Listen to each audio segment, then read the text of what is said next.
Okay, good morning, everybody. I think most of you do know me, but just in case, I'm Michelle Hamer. I'm the lead for the Natural Science Collection Facility.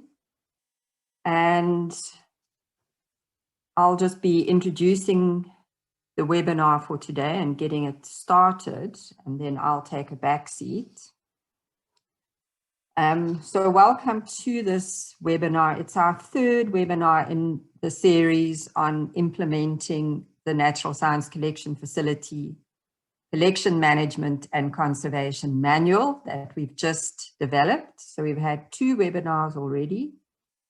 One about the process of developing the manual, the second one about the proposed process for implementing the manual. And today's webinar is really a very important aspect of implementing the manual. So we know that implementing the manual, but also just the NSCF as a whole, getting it to work and to succeed means lots of change in the way we think, change in the way we work. And we've been very fortunate to have Des Paulsen and Ilze Olckers from African Spirals helping us along our change journey in the NSCF. And they're both with us today, and they'll be running the show. So welcome to Des and Ilze. Some of you may have interacted with them in coordinating committee meetings or at the forum, our last forum. And then today we're very honored to have James Durno, who's a visual artist, visual scribe, but he is a fine artist and a visual communicator. And I'll ask him to just say hello to everybody. I don't think any of us have met him before, but we really are excited to see what he'll be producing and what will come from his work today. So James, do you want to just say hello to everybody? Hello, everybody. Very nice to be with you today. I'm an artist, but I'm going to be capturing the conversations today and translating them into pictures so that you have an artifact that you can share and as a point of reference that consolidates as a visual summary of today's session as a picture. That's it. Back to you. I'm going to mute myself. Lovely to be with you. Thanks. We really are excited to see this visual depiction of our session today. So before I hand over to Des and Ilze to take over, I'd just like Fulu to explain. We've also got another new and interesting thing happening today during our webinar. So I'm just going to ask Fulu to explain about this thing called the Mentimeter and how we would like you to contribute and to participate in that. So Fulu, I'll hand over to you. When you finished, we'll just hand over to Des and Ilze. Thank you, Michelle. So morning, everyone. So Mentimeter is just a platform that we are going to use to create a word cloud. So we want, on top of James's work, we want to also have a word cloud that will capture the keywords that will come out of the conversation today. So what we need you to do is to I'm going to send you some information about it on the chat. So you just click the link.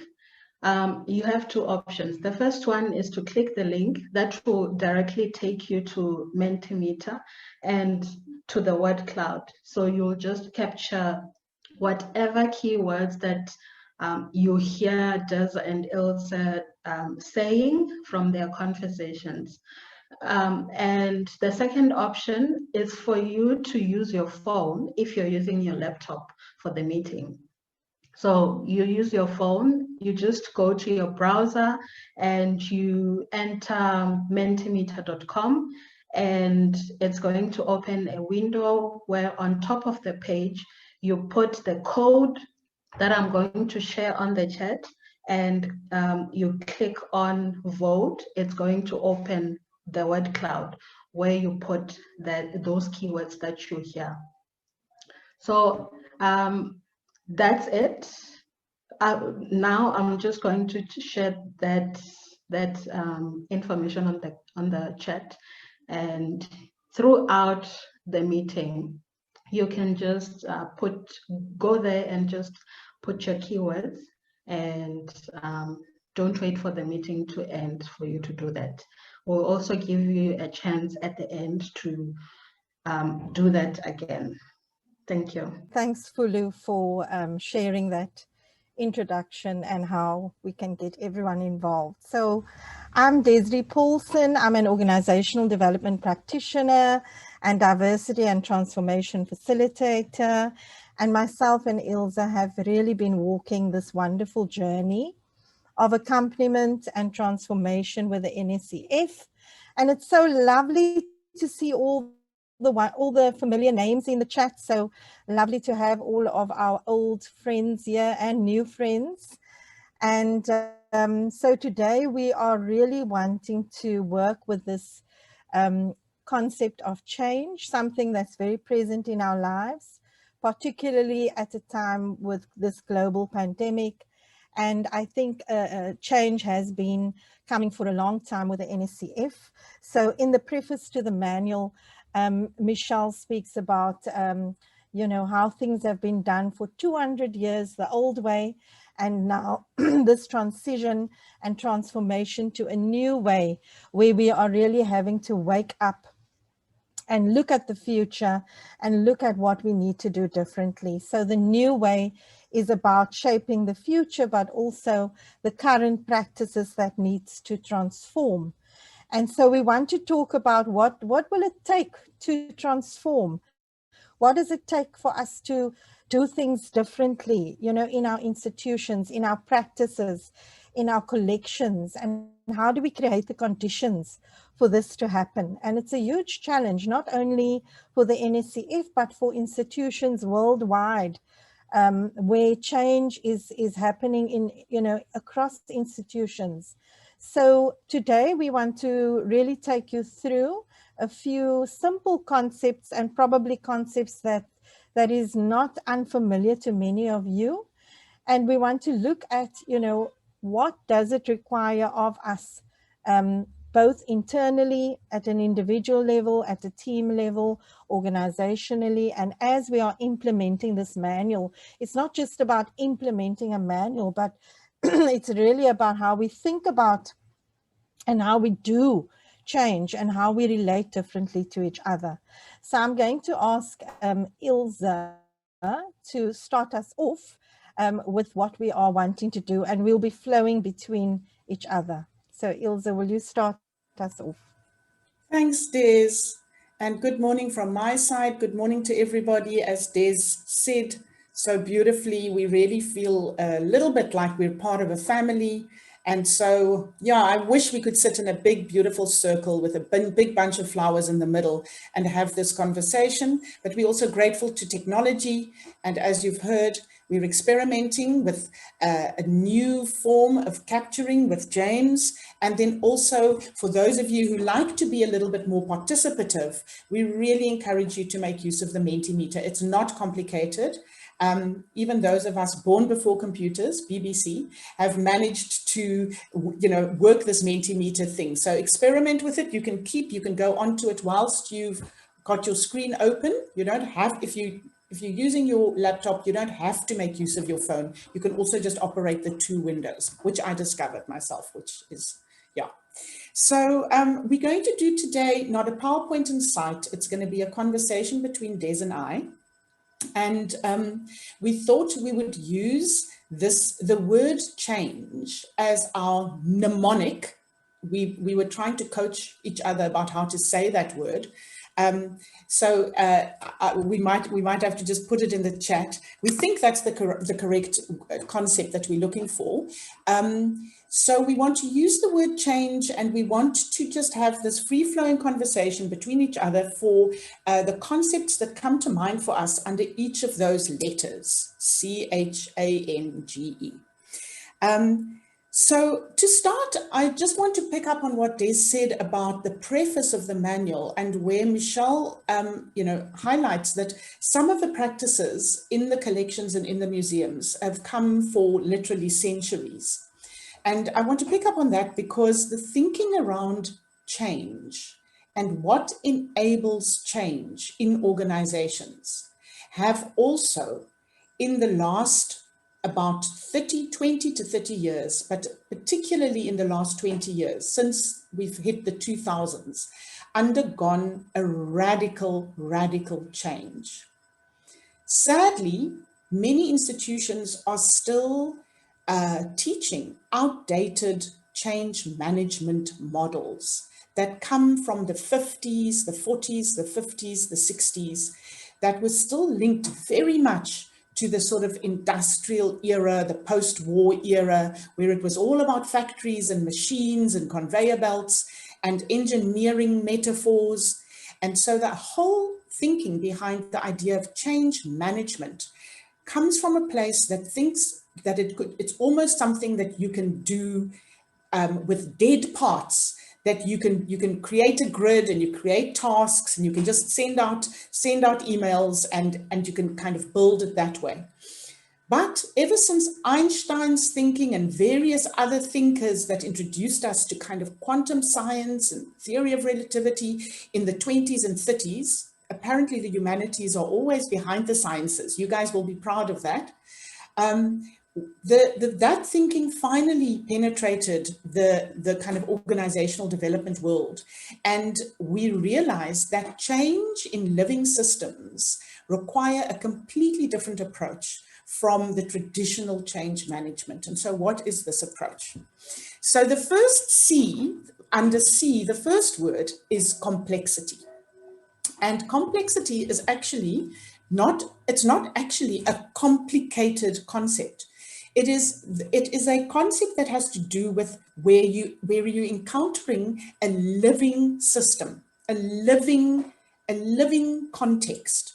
And so one of the ways that often the complexity is described, which is quite lovely, and you might have heard Des and I talk about this before, is that if you want to do something simple and straightforward, then you build a cake.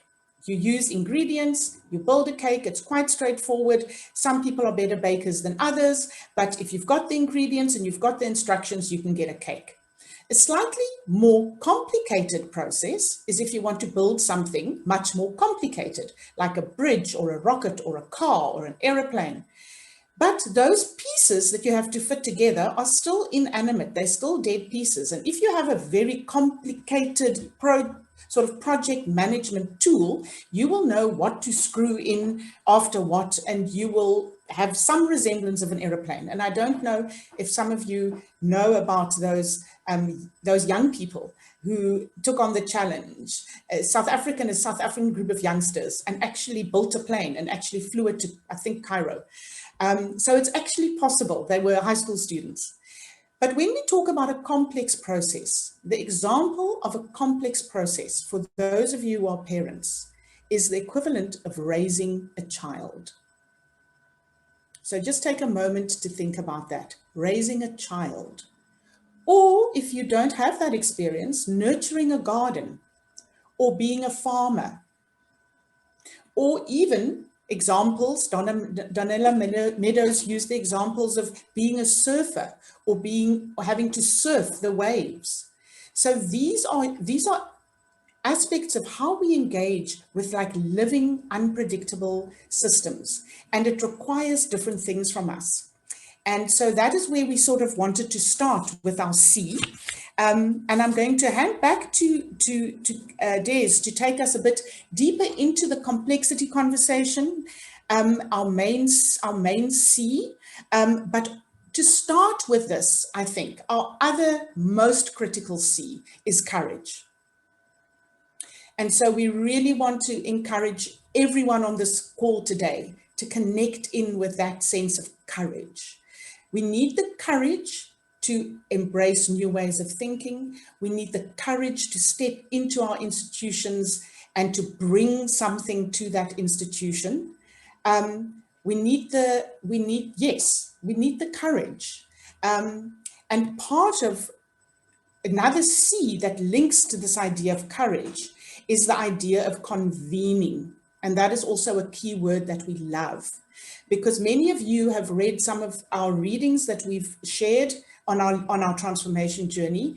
And we know that leaders nowadays need to be, I don't know how many of you remember, hosts. They need to be a host. They need to be facilitative leaders. They need to convene the conversations, which means bring the people together who care about the issue and create the conducive conditions for transformative change to happen in that living system. So we've got a couple of key C words there already. I'm going to hand back to Des to add to those. Thank you. Thanks, Ilze. So as you started and you were talking about, you know, the outdated models of change and that kind of mechanistic approach, I was also thinking that was largely informed by slavery and colonialism, which was all about control and treating people as if they were machines and top-down approaches. And, you know, the whole model was based on acquiring power and abuse of power.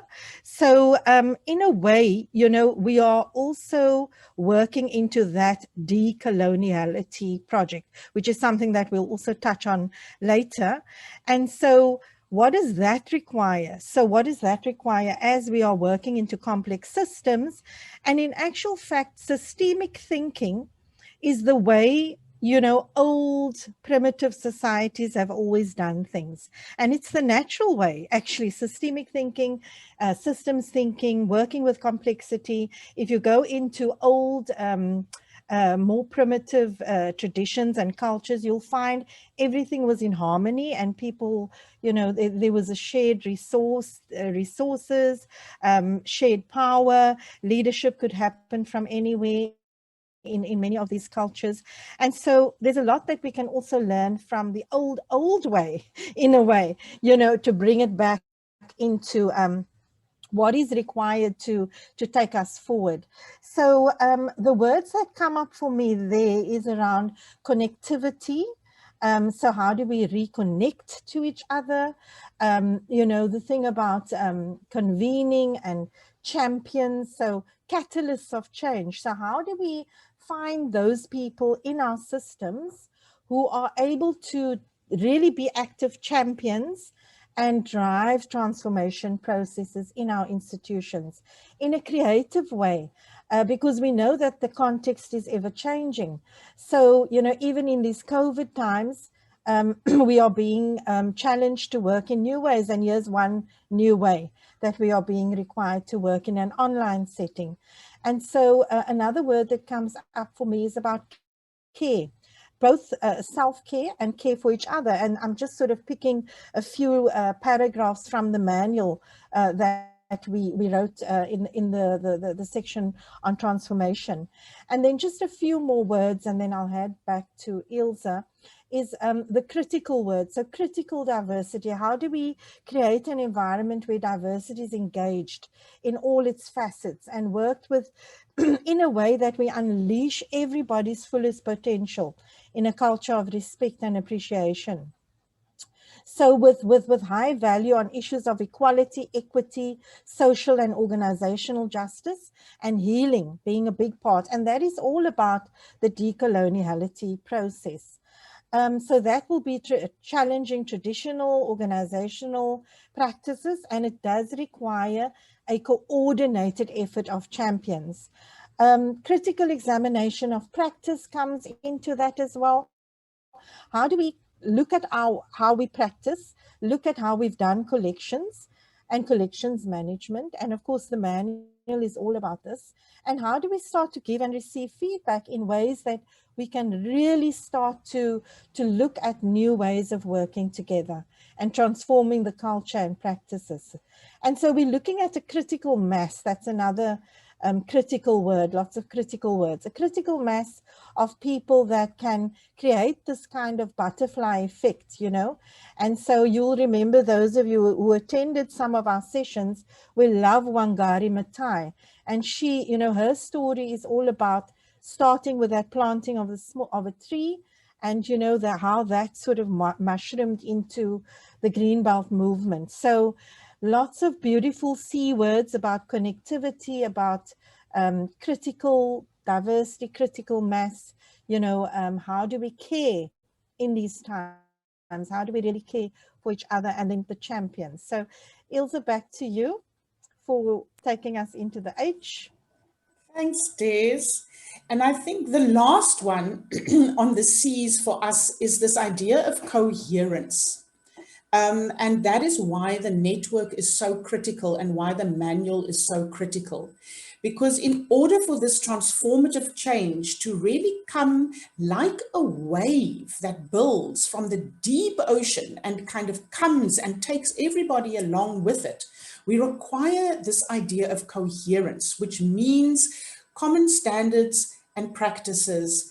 It means alignment with each other, shared vision. It means connection, a lot of connection, a lot of communication, and connection. So I think with that, then we transition into the H's. And the first word that came to mind for both Des and I when we looked at the H is this idea of humanizing. It links back, you might notice it links back to this transition from old ways of thinking about change management as a kind of a top-down project management approach. And it becomes something completely different. It becomes something that reawakens the kind of humanizing aspects of who we are in our organizational life, what we care about, how to create an institutional environment in which we can bring our gifts, in which our voices can be heard, in which our dissent can be heard, where, of course, we've already touched on the decolonization aspect, the legacy of apartheid, where we are actively engaging with and dealing with those things that have scarred all of us and have scarred our organizations and distorted our organizations in an effort to create a more humanizing space in which something beautiful can grow and take root. So once again, we can work with these garden metaphors. Nothing is going to grow in horrible, compacted, nutrient poor soil. We need to create that rich soil, and we need to do that by tending to our hurts, tending to our stories. And this is not an inefficient use of organizational time. This is actively building the kind of humanizing space in which transformative change then happens. The other H that came to mind for us, of course, is that these collections are heritage assets. And so it brings there's a certain sort of integrity and a certain nobility and a certain passion that comes with doing this work, because we are taking care, we're not just making more money for some big corporate, we are taking care of the record of life in Southern Africa as the generations before us have lived it. And this is our common heritage. So it is such a profound responsibility that we all have. And we can't allow the hierarchy of organizations, the rigid sort of bureaucracies of organization to stand in our way when we need to live into this beautiful vision to take care of these exquisite treasures, these heritage assets. We do need positional leadership. We do need the hierarchy to step up, the senior leaders. If there are any of you on this call, we really challenge you to step up and take the lead and use your positional leadership. At the same time, as Des mentioned, change can come from anywhere in a system.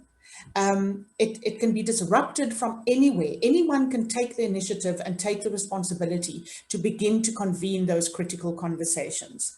And I know Des has another H that she wants to touch in for us.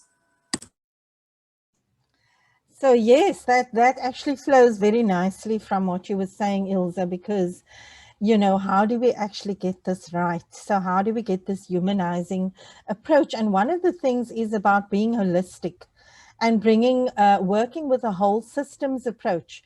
So in the manual, we spoke about bringing the whole system into the room. And so, you know, even in a virtual time, you can still bring the whole system into a virtual space, a virtual room like we are doing here today.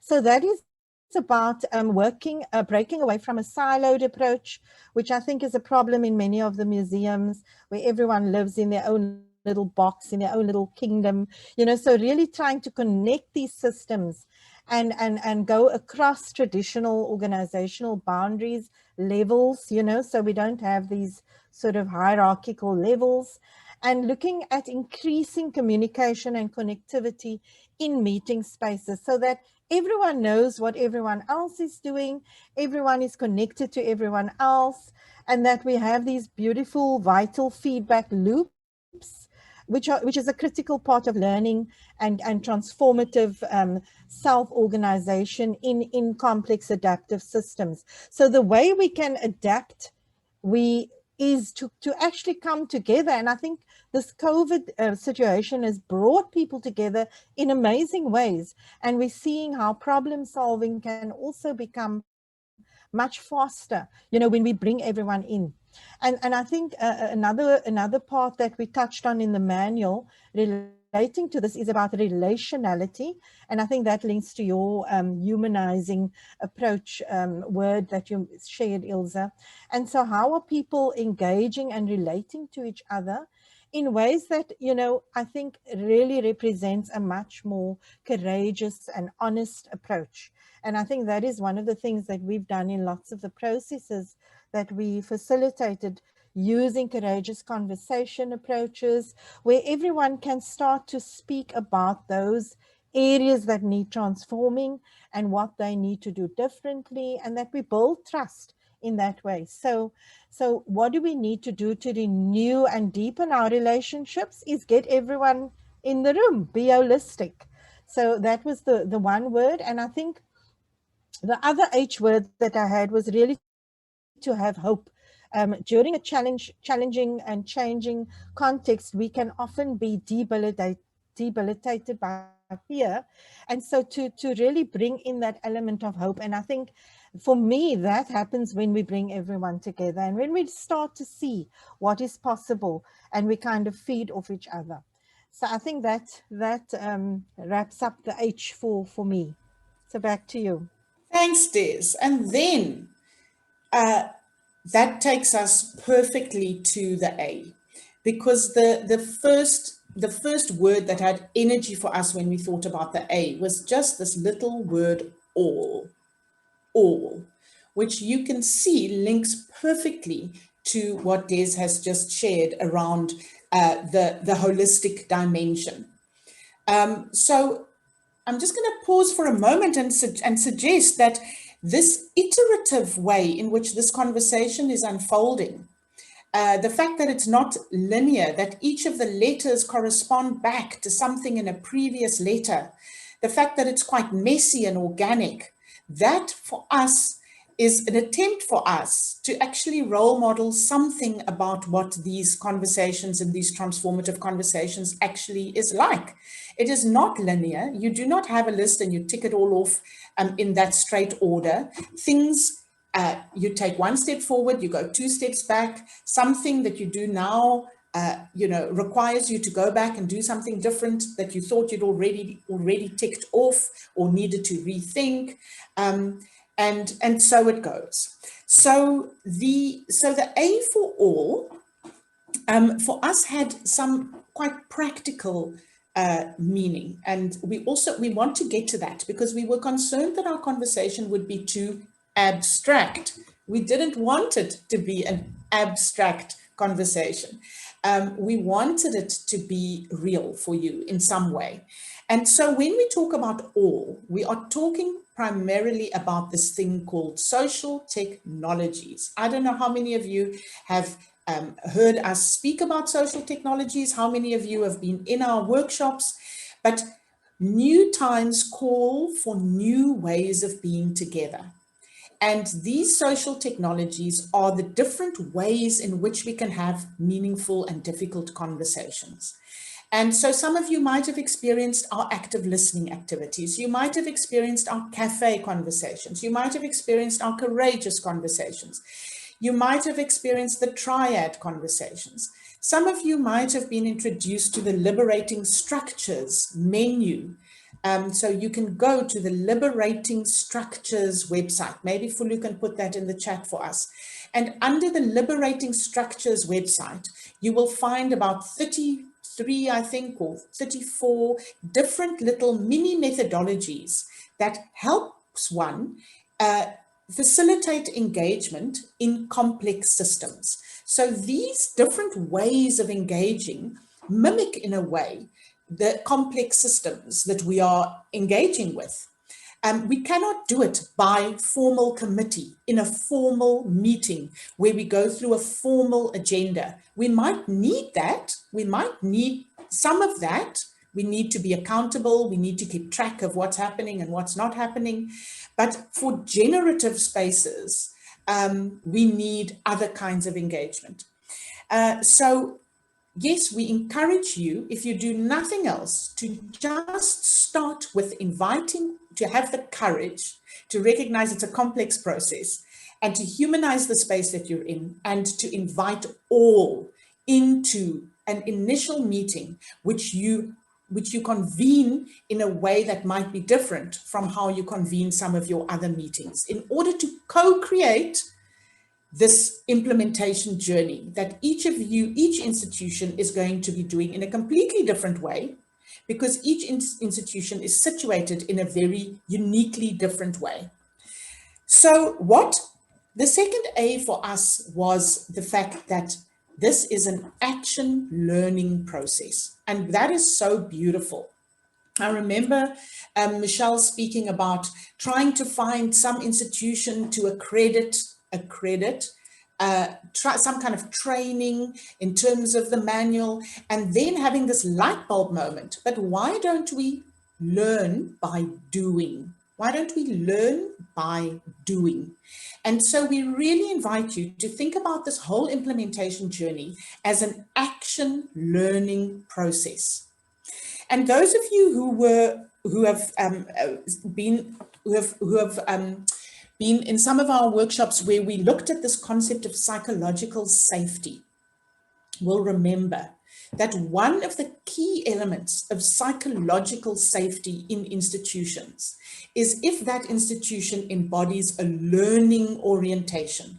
And if the leaders in that institution say, we are learning, it is safe to fail. When we fail, we fail forward, we learn. Nothing is a failure. Everything that doesn't work out is a learning, but we have to harvest those learnings. We have to create spaces where we actually reflect and where we harvest our learnings and how we then move forward. So maybe Fulu can also post in the chat this concept of psychological safety, and Amy Edmondson is the person who kind of coined this phrase, and there's some wonderful TED Talks that you can go and look at where she explains what creates psychological safety in institutions. And we need that safety if we want to experiment with change.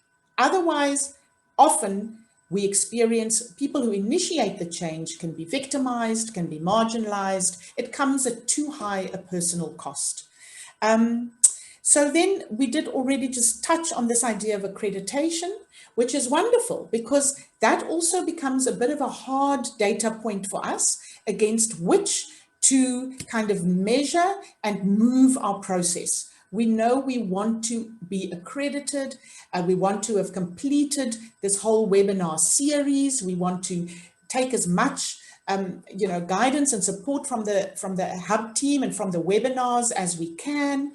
And as institutions, we want to, this is the thing that we're aiming for, and it's quite nice. Often people say, you know, transformation is an iterative and ongoing process. There's never any end, and it feels a bit overwhelming. But in this instance, there would actually be some kind of natural point of accreditation against which you can measure your journey. Of course, you'd have to keep on iterating and going back and renewing. So over to you. I think those are my main A's. Over to you, Des. Thank you. Thanks, Ilze. I think it really follows on from that. So, you know, having a learning approach means also that you are developing your resilience for adaptability. So being adaptive, and that's a marker of a systems approach, of a living systems approach, rather than being mechanistic. So adaptive means that we now, you know, we know there's a changing context, and where the world is changing faster and faster. And here we are, we all have to adapt to virtual work. That is one of the biggest areas of adapting that we had to do last year, and even before that, I think. And then an awareness and sensing into what needs to change. So working consciously with intention to change something means that I have to become aware of what is going on around me, what is happening in my institution, and to start to lift that up. And that we do through action reflective learning. And so another one is also about being agile, and I think that links to being adaptive. So being flexible and open, and bringing the movement into it. And so, you know, heavy mechanistic systems struggle with agility for change and embracing of the new. So moving into more fluid and systems thinking approaches, where it's all about connection, breaking out of silos, allowing for information flow in a more organic manner. And I think this manual is a tool and an approach, and I will have lots of wonderful methodologies and new ways of thinking that will help institutions to really look at, you know, how do they become agile and flexible. And I think having these webinars are great for also bringing a more lively engagement into it. So I think the agility, the adaptive approach is also going to come when institutions are going to take what's in the manual, in the implementation, and actually adapt it to their context, make it work for them in their setting, and see what is it that they need to do to really embrace it and work with it in a much more relevant manner. So I think that's the other thing. So I think I'm going to go back to you now for the N. Thanks, Des. Yeah. Yeah, did you want to touch on? No, I'm saying it's in. I was just wondering if we're on to, yeah. Good. So yeah, so there is, so we've come to N. And N and G are a little bit shorter. So we're also keeping our eye on the time. It's almost 11:45. N and G was a little bit shorter, and then we kind of picked up steam again when we got to E. But the main concept that came up for me under N was this idea of nourishing information. Now, Meg Wheatley, some of you might have heard Des and I refer to Meg Wheatley. She's one of the key thinkers that have helped shape our practice and our approach. And Meg says that in order to change and grow and develop, organizations need information in the way that a human being needs food. I love that. I love that. An organization needs nourishing information, like we need nourishing organic food. We don't thrive on takeaways. We need that nourishing organic food. And institutions need nourishing information, disruptive information, important information.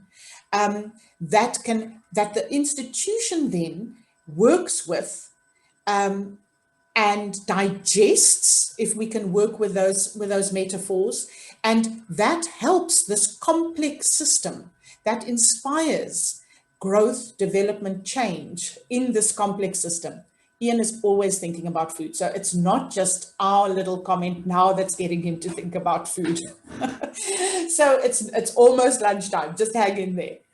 So yes, so the gift that you guys are giving yourselves, because the whole of the NSCF contributed to the creation of the manual, to the co-creation of the manual, is this gift of this nourishing information, critical information, that you as an institution can work with, can absorb, can digest, can wrestle with, and trust the guidance and the growth that comes through this nourishing information. And that, of course, also supports the idea of making this a learning journey. And then, of course, N stands for new, and we want to encourage you experimenting with the new. So you have to do something new to get new results. So at the end of the day, as they say, it comes down to small micro behaviors that are new behaviors as opposed to old behaviors. So how do we convene our meetings? Who do we invite to the meetings? How do we start our meetings? How do we allocate work? How do we co-create this implementation journey going forward? How do we get to know each other better? How do we talk about some of the legacy of apartheid that's still thriving in our institution and that is shutting down people's potential? It requires micro new behaviors. Des, did you want to throw an N in there before we jump to G? Yes, I think, with the new, we're saying yes to many things. And now N also spells no, stands for no. So saying no to all those practices that are just, unfair and unjust. So no to prejudice, no to racism, no to misuse of power, no to all of the practices that have kept us constrained and unhappy and unhealthy and toxic workspaces. So saying no, and I think there's a wonderful exercise that you can also do about finding your no and what are we saying no to, which can also help us to generate those things that go against the values of what we are trying to achieve. So that was the only thing that I wanted to add. So we can go to G. Yeah. So thanks for that. So our no is as important as our yes. We cannot emphasize that enough. To create a culture of dissent in an organization where people can safely say no to something is a critical part of transformative change. So then we get to G, and of course G stands for group, which is, what this is all about. This idea of a collective network, of a collection of institutions that form a group of people. You're a group within your institution, you are a group within the network. So what that sort of triggered for us is just this idea of exponential change. We change as a collective, we change as a group. It requires individual change, and then that individual change in a very emergent way become a wave, become a whole new garden. The child grows into a next developmental stage, but it requires all of the system to work together. So it is so critical that we stay connected with each other and that we know that we each, every time we don't step up to do our bit, we are compromising the change, the immunity of the whole. And then the other G, of course, is for growth. And I think that for us, the words transformation, the words learning, the words growth are almost interchangeable. We take a very developmental approach to transformation. And you can see if you've had children grow up, if you've had a garden grow around you, you know, growth also requires letting go of childhood toys and childhood rules, letting go of the nostalgia of the old, pruning that tree, making compost of it. And then, but growth also requires us to trust the unknown, and it can often be messy. And think of all those pimply teenage years and all the awkwardness that goes with it when the limbs get too long for, you know, the graceful sort of body. So through all of this, you believe in the vision. You hold fast to the vision. You hold fast to the vision, and you make sure that your inputs into this living system is nurturing and nourishing. And then you trust that growth happens by itself. Change happens in an emergent way by itself, beyond our ability to comprehend it, when all of these conditions are put in place. It's a little bit counterintuitive to think that if we just tend to relationships, and if we just convene really important conversations, and if we really just engage with a manual at a really deep level, this will lead us to action and will lead us to change. But it does. It works in an emergent way. So that was my G. I don't know if there's anything to add, Des, before we go to our E. Yes, I just thought of one thing, and it's about what am I willing to give, you know, and commit to in this process, because I think we can become passive, you know, passive elements of an organization, or we can say, you know, what is my intention to be active, much more, bring your agency in. So I just thought of that now as you were talking, but we can go to E. So you want to kick off with E? Perfect. I mean, that can almost be the sort of byline of this whole conversation. You know, what are you willing to give? And then it brings us to E, and we've got 5 minutes to do E, and then we're going to have 5 minutes to look at our word cloud and to look at where James have gotten to. If there are any burning questions, please post those, even though we didn't leave really sufficient time to deal with the questions. But if there are any burning questions, please post those, and we might even be able to get back to you after this webinar. But E then brings us to the place to effort. That was the first word that came to mind. And I don't know if some of you might recall that beautiful African proverb, that if you want to pick something up from under a bed, you have to bend down. Life is effort, and it's just a question of where we put our effort, where we put our energy. Life is energy. It is a flow of life force.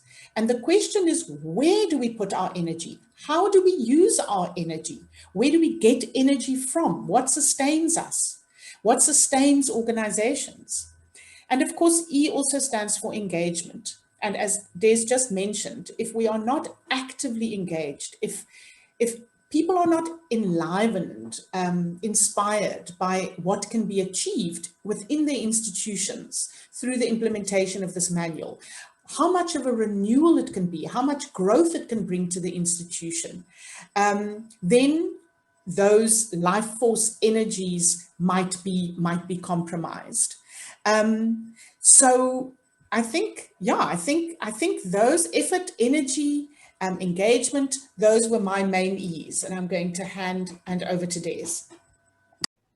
Okay, and I just have one to add, and that is about emergence, working with emergence. So in a complex world where we can't plan and we always can't predict what's going to happen, we have to create the conditions for allowing things to emerge in our organizational systems, so that we can adapt and change. And so all the conditions that we mentioned earlier in the CHAN is almost the conditions that you need to have so that things emerge in a way that, like we said earlier, life wants to transform. You know, we are on a path of development, and we will change and we will develop over time. I think what this manual is doing is saying, here's something that we're offering to collections as a way of saying this is an intentional approach to change. If we didn't have the manual, then, you know, we would be following our own path and approach, but this is something that's really been thought through. And so it's offering to institutions something that they can work with and then see what can emerge and explode. I think another word, explode. We're looking for that kind of creative explosions that will come from creating conditions for life and energy and excitement for organizations. So I think that was just my final one. So Ilze, I think you can take us to conclusion and maybe hand over to James. Thanks, Des. And of course, we're getting very close to the end, but we know that this is a path that we're all on and that there is no end. But we're getting close to the end of this particular session. So Fulu, if you could maybe get ready just to kind of share with us on screen the word cloud, but we can maybe just go to you, James, first, and you can just say one or two things, just how that was for you and what's come up for you. We know that you're going to do some more work on this later today and tomorrow, and we know you're going to do some coloring in, but over to you for a few words. Great. I've done a very rough mapping of this because there's a lot of information. It's flying at speed, but also just trying to position the CHANGEE of everything in here. I've done it. So I don't know if you can see the penciling because it's might be a little bit light on your side, but we've just got here from the complex systems through change catalyst champions, etc., critical mass, the butterfly effect, care, self-care, and for each other, decolonization. The C was a big piece. Then we're going on to the H. Humanizing, hope, holistic, the bridging of silos, etc., all action, adaptability. We've got a like giraffe here, busy feeding from the top of the tree. Agility, flexibility, fluid. There's someone doing cartwheels up the stairs. Nourishing information. We've got these little thought bubbles coming from this fertilized little seedling growing. Our no is as important as our yes. And then the growth aspect, we've got a little person being watered here. And then also 1 + 1 = 3. Energy, it's just words. I mean, E at least is just just a selection of words. I haven't visualized anything as yet. We've just got the effort, the energy, engagement, and emergence, I think it is. And then the end. So this needs to be consolidated still, but it's a rapid overview of the conversation. Thank you so much. Thank you, James. Thank you so much. We look so forward to seeing the final product, and I think you guys will be amazed when you see the final product. And we hope that it'll be something that you can put up next to your computer, put up in your organizations as a reminder of some of the small steps and some of the crazy journey that the change journey can be.